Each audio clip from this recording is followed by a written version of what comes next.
प्रसिद्धीच्या शिखरावर सुद्धा असताना सुद्धा हा अवलिया कलाकार आज सुद्धा त्याचे पाय जमिनीवर आहेत. अतिशक्ती नाहीये किंवा मी काहीतरी वेगळं करत नाहीये.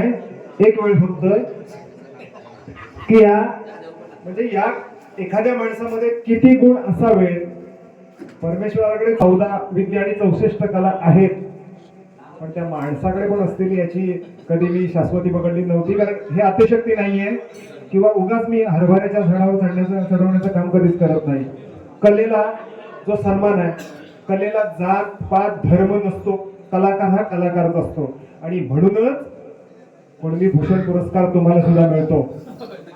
नक्कीच एक छोटस आमच्याकडून तुमचं स्वागत, फक्त की एवढ्या मोठ्या कलाकाराचं स्वागत करणं हे आमचं भाग्य आहे.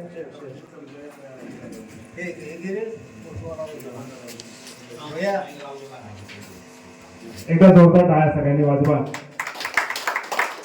आणि वेळात वेळ काढून अचानकपणे मी फोन केलेला आहे आणि ठरलेला प्रोग्राम रद्द करून खास नोटेश्वराच्या इथं आपली भजनाची कला सादर करण्यासाठी आणि आपल्या भजनाची भक्ती देवाच्या चरणी अर्पण करण्यासाठी आज आपण आलात. त्याबद्दल आभार मानणार नाहीये, पण अशीच वेळेला साथ तुम्ही आम्हाला नक्की द्या.